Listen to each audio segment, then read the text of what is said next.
Bora falar de futebol? Bora falar desse confronto decisivo, tanto para Palmeiras quanto para Bahia. Jogo muito importante para as duas equipes, cada uma no seu quadrado, podemos dizer assim, né? O Bahia em busca de uma recuperação dentro do Campeonato Brasileiro, para não deixar escapar aquilo que no primeiro turno parecia um caminho já natural, a vaga na Copa Libertadores da América. Em relação ao Palmeiras, a arrancada para seguir na luta pelo título e, ainda mais, pressionar o Botafogo porque entra em campo e o jogo acaba antes da bola rolar para a equipe alvinegra. Afinal, o que a gente pode esperar desse confronto? Primeiro, olhando para o lado do Palmeiras, a gente está falando de enfrentar uma equipe que não tem nada a ver com o Grêmio.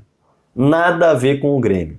É uma equipe que joga diferente, tem um modelo diferente. Então, vamos lá. Para começar, o que tem sido a tônica no Bahia do Rogério Ceni são os protestos do torcedor em relação ao futebol apresentado e a falta de resultados.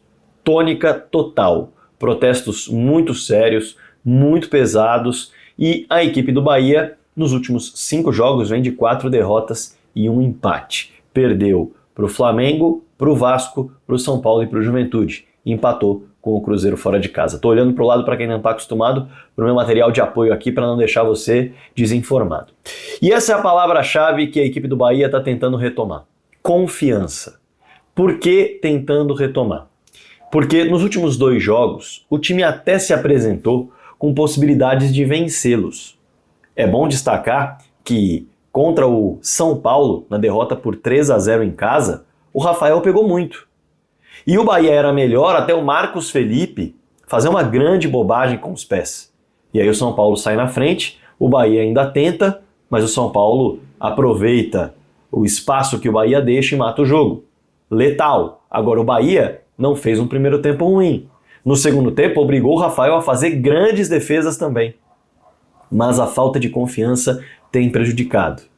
Diante do Juventude, o Bahia abre o placar no começo do jogo, no Alfredo Jaconi, e poderia ter ampliado, mas acaba tomando a virada. Muito porque se desconcentrou e passou a se sentir inseguro com o Juventude crescendo na partida. E o Bahia já começou a sentir aquela vibe de o gol vai sair a qualquer momento, não vai dar para segurar, a fase é ruim. Dito e feito, aconteceu.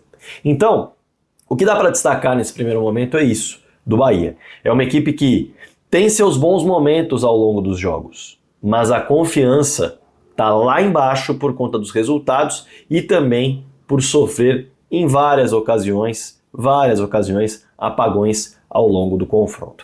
Vou mergulhar um pouco mais no Bahia e no Palmeiras, mas antes eu quero me apresentar para a galera que está chegando agora, né? Somos mais de 61 mil inscritos, eu quero chegar nos 100 mil logo. Então me dá essa moral. Clica no botão inscrever-se se você não é um inscrito. Prazer, meu nome é Rodrigo Fragoso, eu sou setorista do Palmeiras na TNT Esportes e produzo análises em vídeo sobre o clube nas minhas redes sociais. Essa é uma delas.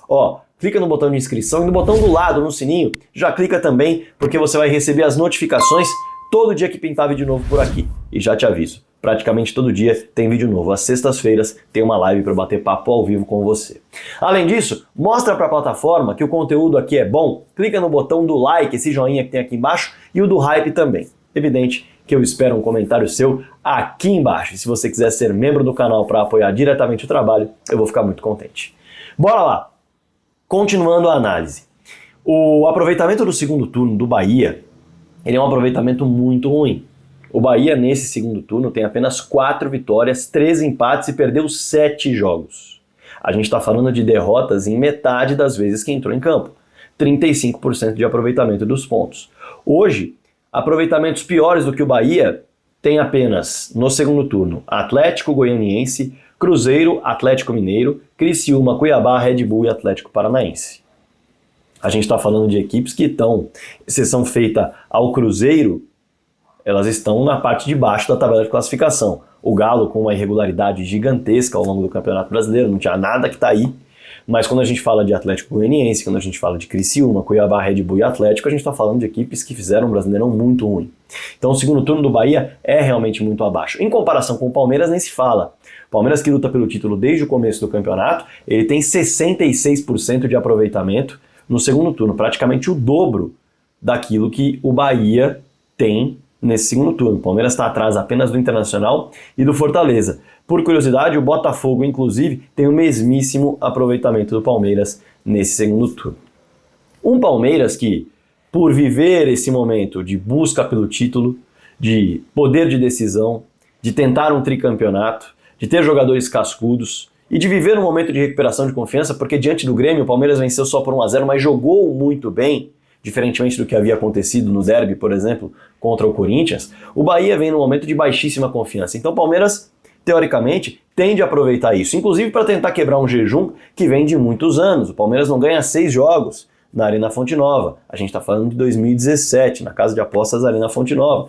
Então o Palmeiras, teoricamente, tende a aproveitar esse momento de muita oscilação do Bahia, muita insegurança, apesar dos bons valores que tem em campo, para vencer essa partida e seguir na luta pelo título. Já o Bahia, que queria ter recuperado a confiança diante do Juventude, que é uma equipe que luta contra o rebaixamento, olha, isso não são palavras minhas, mas são palavras do Rogério Ceni, olha para o Palmeiras e fala, se é o momento de recuperar a confiança, se existe um momento bom para recuperar a confiança, esse momento, naturalmente, pode ser uma vitória sobre um time que está lutando pelo título do campeonato. Então o Bahia vê como uma oportunidade esse desafio tão grande que é a regular equipe do Palmeiras, inclusive o segundo melhor visitante do Campeonato Brasileiro. E por que a gente está falando de um jogo muito relevante? Claro, a gente está falando de um Bahia que está vendo a vaga na Libertadores escapar, um Palmeiras que não quer deixar o Botafogo abrir mais vantagem, e quando eu olho para esse confronto, eu vejo um modelo de jogo muito diferente daquele que o Palmeiras enfrentou contra o Grêmio. Então esse período de preparação, de análise, de scout, observação dos jogos que o Palmeiras teria pela frente, fatalmente serviu para entender como Abel Ferreira vai montar essa escalação, ainda mais com os desfalques que tem. Porque o Bahia é uma equipe que tem como modelo um jogo de pé em pé. Para você ter uma ideia, o Bahia é o time que menos lança bolas no campeonato, o time que mais troca passes em média no campeonato. Já dá para entender que é um time que vai buscar o jogo com bola no chão. A média de 480 passes por jogo. O Palmeiras tem 380. Menos não, né? 100 passes a menos. Quando a gente fala em relação a esse jogo de construção de pé em pé, chegar bastante para a finalização, aí a gente já percebe que está sendo uma dificuldade para o Bahia. Porque o Bahia não está nem entre os 10 que mais finalizam no campeonato. O Palmeiras é o líder. Mas esse modelo, ele tem tido dificuldades para gerar conclusão da jogada.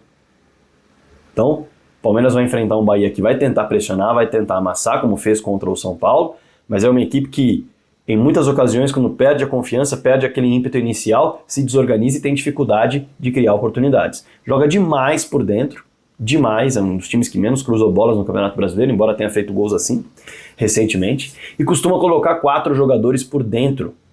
E aí é o ponto mais interessante e relevante, para criar situações em que eles vão trocar passes, atrair a linha de zaga do Palmeiras, ou do seu adversário, o Palmeiras é o adversário desse jogo, e os seus 2 atacantes vão buscar a infiltração num passe de ruptura, seja saindo um pouco da área, seja na direção do gol. Então é um time que tenta construir muito por dentro, e isso vai influenciar na montagem do time do Palmeiras, algo muito diferente do que se viu contra o Grêmio. Porque se o Bahia coloca 2 meias em campo, o Grêmio não tinha nenhum.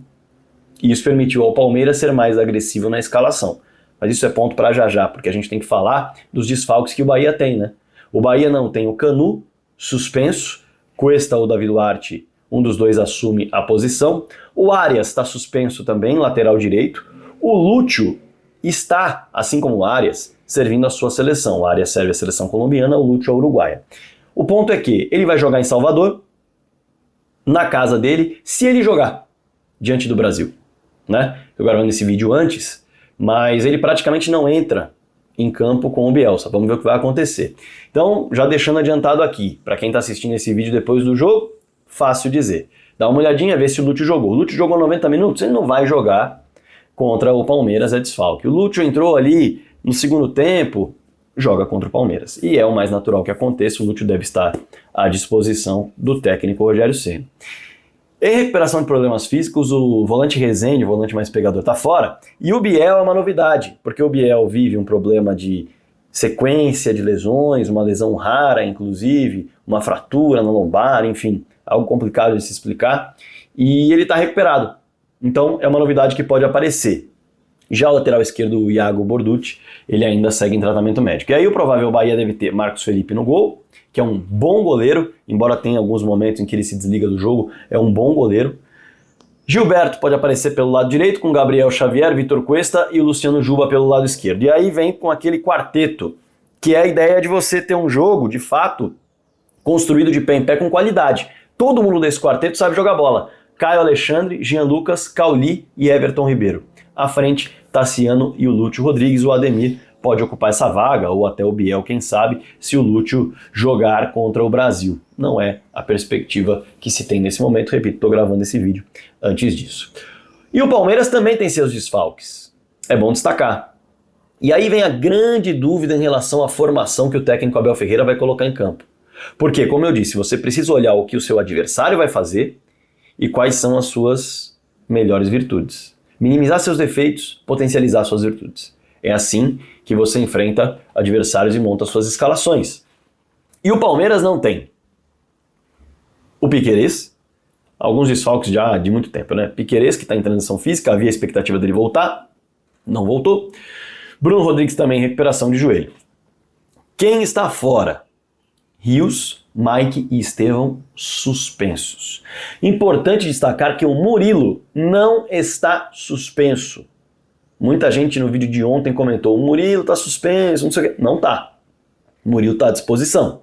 E na zaga, o Gustavo Gomes é dúvida. Ele seria desfalque de fato, mas se tornou dúvida muito por conta do que nós vimos. E para mim é desfalque, para ser sincero. No jogo contra a Bolívia, o Gustavo Gomes jogou toda a partida, um jogo em El Alto. Estamos falando de uma partida que aconteceu a mais de 4.100 metros de altitude, que assim, arrebenta com a parte física de quem não está acostumado. Então é muito natural que o Gomes, depois de todo esse esforço, ele vai pegar o avião da presidente Leila Pereira, é verdade, vai ter um trabalho de fisiologia, de fisioterapia, mas é fato que depois de jogar a partida inteira na intensidade que foi, no nível de tensão que foi, no nível de nervosismo que foi, eu acho muito complicado que 24 horas depois da bola parar de rolar, ele entre em campo em Salvador. Portanto, a zaga deve ser formada de fato por Vitor Reis e Murilo. Como eu disse, Murilo não está suspenso, muita gente está confusa com isso. Dito isso, deixando a zaga para trás, a gente tem que pensar um pouquinho em como o Abel vai montar esse time do meio para frente. Por quê? Porque do meio para frente, nós estamos falando de um time que não vai ter o Estevão, e todo o seu ataque pode ser modificado. Todo o seu ataque. Veja só, se o Dudu ocupar a vaga do Felipe Anderson pela esquerda e o Felipe Anderson jogar pela direita, como muita gente acha que pode acontecer, para que o técnico aproveite a ausência do Estevão e teste o Felipe jogando pelo lado direito, isso faria com que o Palmeiras, num primeiro momento, muita gente está achando nessa onda de que jogou muito bem contra o Grêmio, mas lembrando, o Grêmio não tinha meia no campo, era só volante. Essa formação teria o Felipe pelo lado direito, Dudu pelo lado esquerdo, Maurício e Veiga como meias, o Aníbal apenas protegendo e o centroavante, que é outra dúvida. Por quê?